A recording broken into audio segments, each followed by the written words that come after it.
ഞങ്ങൾക്ക് രണ്ടുപേർക്കും കൂടി അച്ഛൻ വന്ന് മത്സരത്തിൽ പങ്കെടുക്കണം.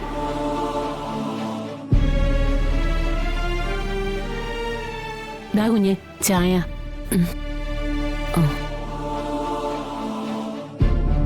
അമ്മയ്ക്ക് ചായ കൊടുത്തായിരുന്നോ?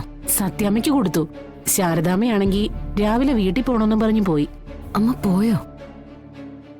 അതെന്താ അമ്മ പറയാതെ പോയേ? എന്തോ ആവശ്യമുണ്ടെന്ന് പറഞ്ഞു പോയതാ. കുഞ്ഞെണീക്കുമ്പോ പറഞ്ഞാ മതിയെന്ന് പറഞ്ഞു. എന്തെങ്കിലും കാര്യം കാണുമല്ലോ, ഇല്ലെങ്കിൽ അമ്മ അങ്ങനെ പറയാതെ പോവില്ല. അപ്പൊ നീ എന്റെ ഫോണിങ്ങെടുത്തേ.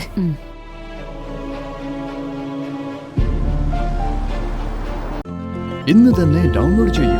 കാണൂ നിങ്ങളുടെ ഫേവറേറ്റ് ഷോസ്.